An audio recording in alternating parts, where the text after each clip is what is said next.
Hello बच्चों, good morning. Welcome to mister जैकोडेट official पर आपका स्वागत है।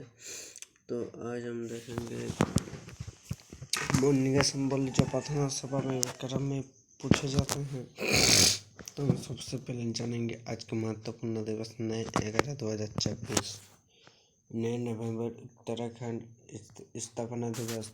9 नवंबर 2000 को उत्तराखंड को 27वां राज्य घोषित किया गया।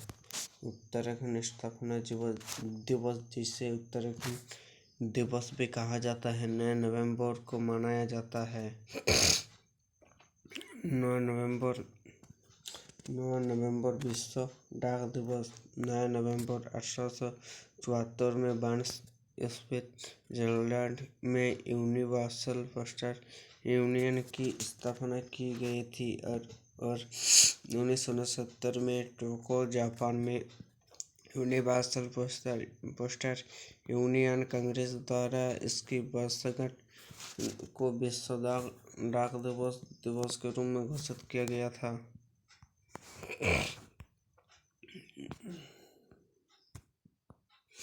9 नवंबर जन्म दिवस। 9 नवंबर सन 1931 ईस्वी को बेंजामिन वेस्टरकर और गणितज्ञ और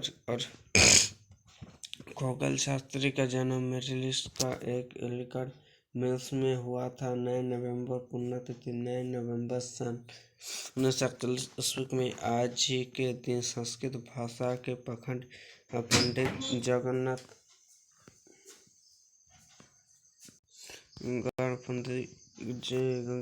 झा का निधन हुआ।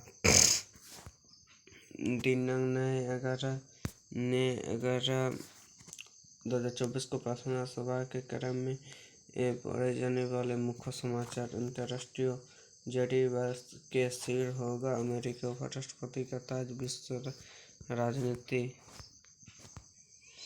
राष्ट्रीय अमेरिका में ट्रम्प सरकार बनने से हिंद प्रशांत क्षेत्र में भारत मजबूत होगा। भारत अमेरिका संबंध। राज्य दिल्ली में लगेगी बिरसा मुंडा की विश्व ऊंची प्रतिमा। भगवान बिरसा मुंडा सम्मान। खेल। बैडमिंटन अकादमी शुरू करेगी पीवी सिंधु। खेल प्रतिभा प्रोत्साहन। शिक्षा, करियर, टेक्नोलॉजी आदि कमर पर डोरी कसकर बांधने से कैसे का खतरा। शास्त्र विज्ञान। अभी हम देखेंगे सामान्य ज्ञान 1 से 5 तक।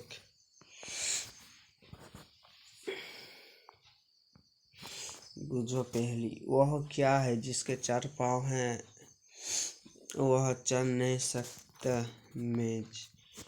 पर्यावरण शरीर के किस अंग को प्रभावित करता है। दांत को।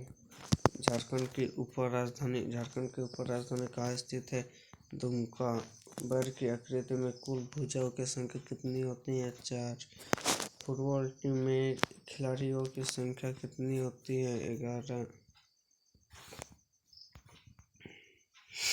अब हम देखेंगे उच्च विद्यालय स्तर जो के 84 से तक। फोकस वर्ष क्या है। ध्रुवमापन की इकाई। झारखंड के किस स्थान को झारखंड का शिमला कहा जाता है। नेत्रावती। सबसे प्राचीन वेद कौन सा है। ऋग्वेद। रंगास्वामी का किस खेल से संबंधित है। हॉकी। एलोरा का कैलाश मंदिर किस राज्य में स्थित है। महाराष्ट्र। कक्षा 9 से 12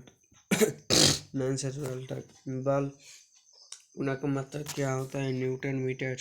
झारखंड के किस जिले में कुमार मंगलम स्टेडियम स्थित है। बोकारो। राष्ट्रीय रक्षा अकादमी एनडीए का मुख्यालय भारत में कहाँ स्थित है। खड़गवासला, महाराष्ट्र।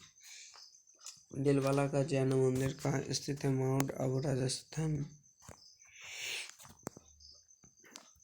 विश्व के सबसे प्रतिष्ठित पुरस्कार नोबेल पुरस्कार कितने क्षेत्रों में दी जाती है। 6 क्षेत्रों में। भौतिकी, रासायनिक, चिकित्सा, साहित्य, शांति एवं अर्थशास्त्र। Any facts. नाजी जर्मनी में यहूदी होना एक भयानक भाग्य था। एडॉल्फ हिटलर और नाजियों ने यहूदियों की नौकरियां, संपत्ति और अधिकार छीन लिया। फिर उन्हें एकाग्रता शिविरों में भेजने शुरू कर दिया, जहां उन्होंने भयानक परिस्थितियों में काम किया और उन्हें पीटा गया, भूखा रखा गया और अक्सर गैस ओवन में सामूहिक रूप से मार दिया गया। जब नाजी संस्था में आए तब एनी फैक्ट्स केवल 4 वर्ष की थी और उनके परिवार ने समझदारी दिखाई। जर्मनी हाईलैंड भाग गए, लेकिन जल्द ही जर्मनी ने हाईलैंड पर आक्रमण कर दिया। सभी यहूदियों को मृत्यु शिविरों में भेजने के लिए के घेरे लिया और उसके पिता 13 वर्षीय एनी और उसकी माँ और बहन को छुपा लिया। उसके पास उनके कार्यालय भवन को गुप्त अपार्टमेंट बनाया गया था और उनके कुछ कर्मचारी उन्हें भजन और अपनी बहादुरी से लाए। एनी और उसका परिवार को 2 साल तक टैंक में छिपा रहा, खोजे जाने के निरंतर भय में रहा। एनी, जो एक बहुत अच्छा छात्रा थी, ने लंबे समय तक एक मदद करने के लिए दैनिक डायरी रखना शुरू किया। उसने अपने परिवार के सदस्यों के दैनिक जीवन, उनके भयानक भाग्यों के बारे में, नाजियों के हाथों में दोस्तों और अन्य लोगों के बारे में और उसकी आज़ादी के सपने के बारे में लिखा। अभी भी उसमें आशा रहने का साहस था। उसका गुप्त छिपने का इतनी अच्छी तरह से बनाया गया था कि शायद लंबे समय तक पूरे युद्ध के दौरान छिपे रहे, लेकिन किसी ने उन्हें धोखा दिया और नाजियों को बता दिया। एनी के पिता एक मृत्यु शिविर में भेजा गया था। दोनों लड़कियों और उनकी मां को एक अन्य जगह भेज दिया गया। एनी की मां ने अपने दोनों बेटियों जीवित रहने की मदद के लिए सारा खाना उन्हें दे दिया, न भूख से मर गए। दोनों लड़कियां गुलामी की तरह काम कर रही थी, बीमार थी और बहुत कम पैसों पर गुजारा कर रही थी।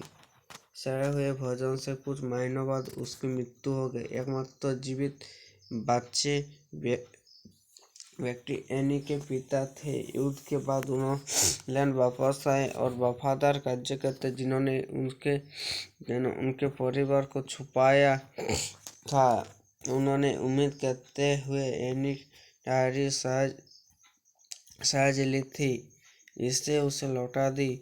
जब एनी के पिता ने देखा कि उसके बेटी की डायरी कितनी अच्छी और प्रभावशाली लिखी है, इनमें नाजियों के अधीन पीड़ा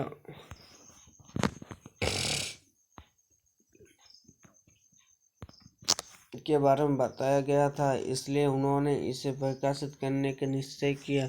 एनी फैक्ट्स की डायरी को 20वीं सदी के सबसे महत्वपूर्ण पुस्तकों में एक माना जाता था। आज साथ ही आशा की शक्ति और भयानक मानवीय लागत को प्रदर्शित करने के लिए स्कूलों में अक्सर एनी की डायरी का अध्ययन किया जाता है।